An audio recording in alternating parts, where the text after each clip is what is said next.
تو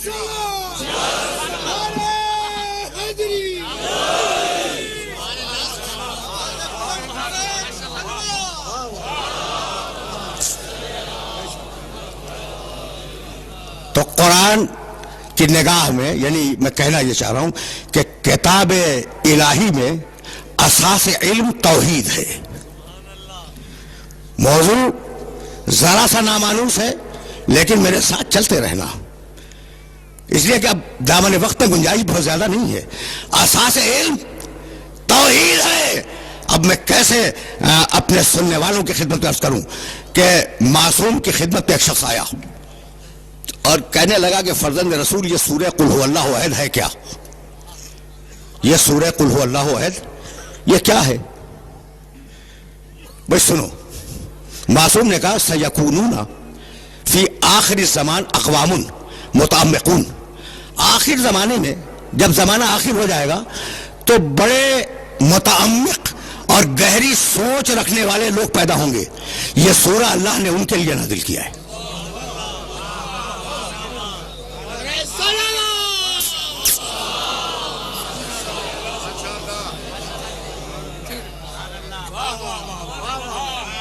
سیکونون فی آخر الزمان اقوام متعمقون، عمق میں جانے والے، گہرائی میں جانے والے جو لوگ ہوں گے آخر زمانے میں، اللہ نے یہ سورہ ان کے لیے نازل کیا. بھائی بہت توجہ رہے. جانتے ہو کہ اس سورہ کا شان نزول کیا ہے؟ یہودی آئے اور یہودیوں نے آنے کے بعد رسول اللہ سے کہا کہ یا رسول اللہ آپ ذرا اپنے اللہ کا شجرہ نسب بیان کریں. سنو اور جملوں کو یاد رکھنا، اس لیے کہ یہ جملے کام آئیں گے. مقام توحید پر روک کر کچھ تمہیں ہدیہ کرنا چاہ رہا ہوں میں. یا رسول اللہ آپ اپنے اللہ کا شجرہ نسب بیان کریں. شجرہ نسب جانتے ہو نا؟ فلاں فلاں کا بیٹا ہے، اس کا باپ تھا، اس کا دادا تھا، اس کا پردادا تھا، اس کو کہتے ہیں شجرہ نسب. تو آپ اپنے اللہ کا شجرہ نسب بیان کریں. یہ یہودیوں کے ذہن میں اللہ کے شجرہ نسب کا تصور کہاں سے آیا؟ اس لیے کہ یہودی تو خود خدا پرست تھے. بہت تیزی سے گزر رہا ہوں اس لیے کہ وقت بہت زیادہ نہیں ہے.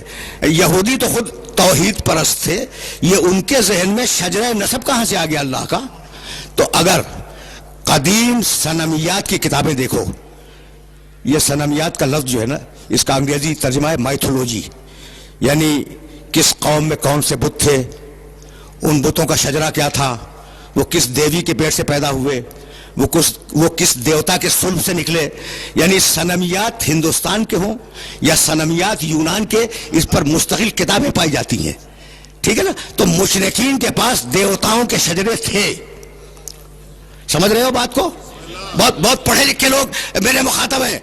مشرکین کے پاس دیوی، یعنی تمہیں ملے گا کہ فلاں دیوتا فلاں دیوی کے پیٹ سے پیدا ہوا تھا، تو شجرے تو تھے نا.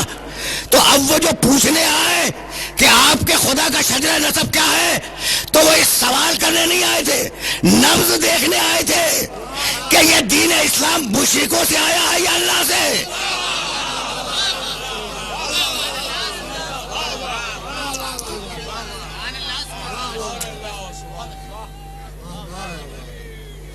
سمجھ رہے ہو؟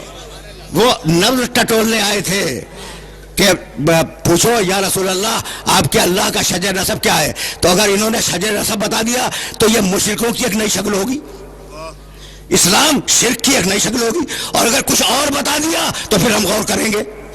تو آپ کے بھائی توجہ رہے، آپ کے خدا کا شجر نسب کیا ہے؟ اب جواب آیا بسم اللہ الرحمن الرحیم، قل هو اللہ احد. کہہ دو کہ وہ اللہ، وہ کون جس کے متعلق سوال کر رہے ہو؟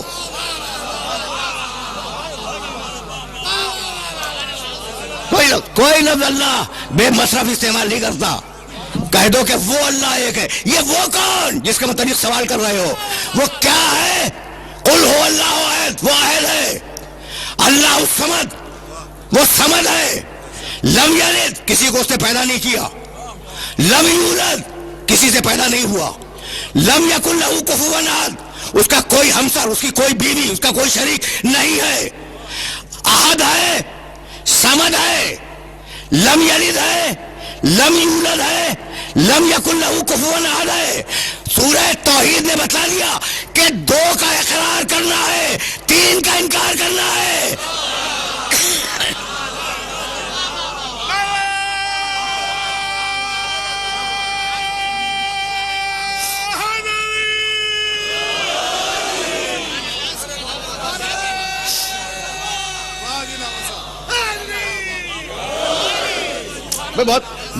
بہت سامنے کی بات ہے نا کہ قل هو اللہ احد، اللہ الصمد، وہ احد ہے، وہ احد ہے، وہ صمد ہے، 2 کا اقرار کرو۔ لم یلد انکار کرو، لم یولد انکار کرو، لم یکن لہ کفوا احد انکار کرو۔ تو 2 کا اقرار کرو اور 3 صفتوں کا جو اس میں نہیں ہے ان کا انکار کر دو کہ یہ صفتیں اس میں نہیں پائی جاتی۔ لم یکن لہ کفوا احد، اس کا کوئی کفو نہیں ہے۔ کفو کے معنی کم از کم یہاں پر ہمسر کے ہیں، بیوی، کوئی بیوی نہیں ہے۔ جب بیوی نہیں ہے تو پھر اولاد بھی نہیں ہے۔ بھائی تصور خاندان کا پہلا تو یہیں سے پیدا ہوتا ہے کہ ایک باپ ہو، ایک بیٹا ہو، ایک اس کی ماں ہو۔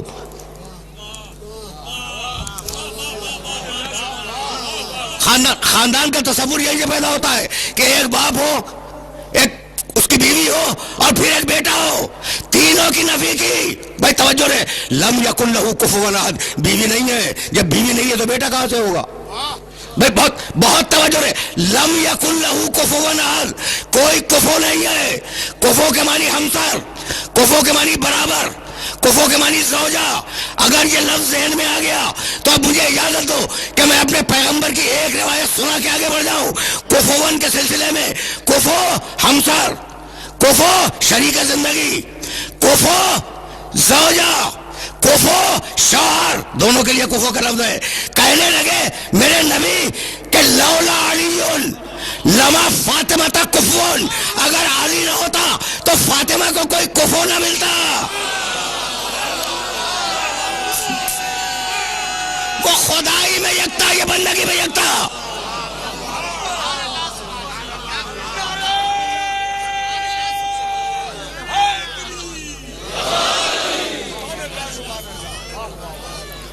وہ خدائی میں یکتا ہے، یہ بندگی میں یکتا ہو جاتی اگر اسے کفو نہ ملتا۔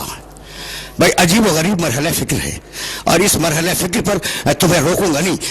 تو اب یہودیوں کو جواب مل گیا کہ اس خدا کا کوئی خاندان نہیں ہے، اس خدا کا کوئی رشتہ دار دنیا میں پایا نہیں جاتا، یہ خدا کسی کا بیٹا نہیں ہے، یہ خدا کسی کا باپ نہیں ہے، خدا ہے مجرد۔ تو اب کیسے پتا چلے کہ یہ خدا ہے کون؟ کہا کہ اب ہم اپنی نشانیاں دکھلائیں گے۔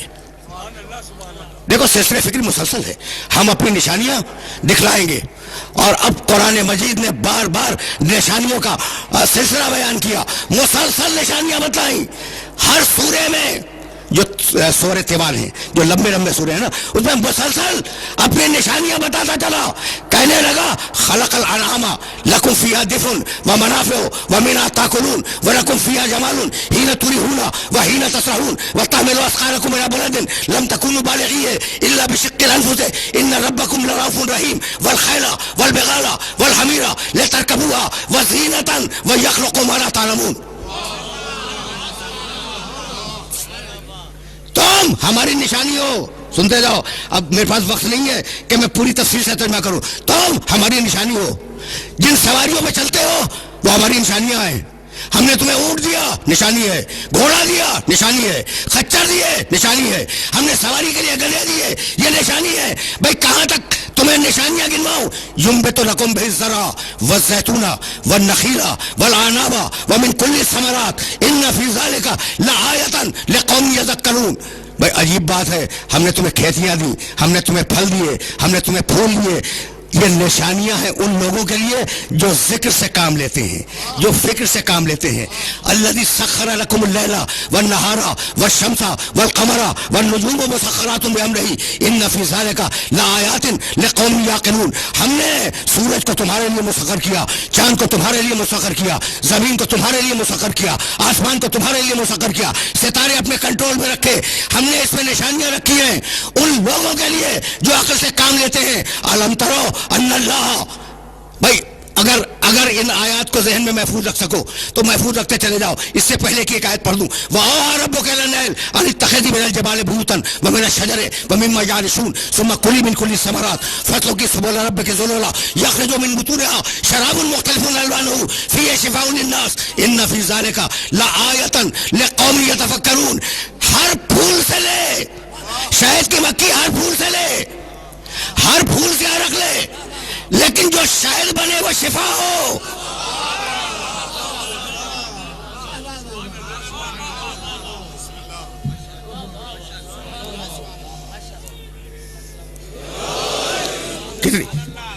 کتنی آیتیں بتلاؤں جہاں اللہ اپنے نشانیوں کی طرف انسانیت کو متوجہ کرتا ہے. ان فی ذالک لآیۃ لقوم یتفکرون.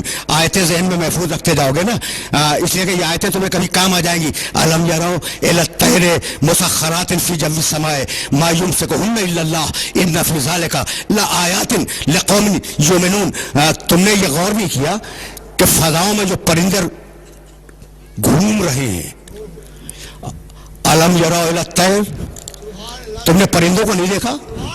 مسخرات فی جو السماء، انہیں یہ رکے ہوئے ہیں آسمان کی فضا میں، یہ رکے ہوئے ہیں. طریقہ تو یہی ہے کہ زمین چیزوں کو کھینچ لیتی ہے. یہ تسبیح میں اب یہ اچھال دوں زمین اسے کھینچ لے گی اور زمین پہ گر پڑے گی. بھئی یہی تو ہے نا کہ زمین میں کشش ہے اور وہ کھینچ لیتی ہے. علم یرا الی الطیر، تم نے پرندوں کو نہیں دیکھا؟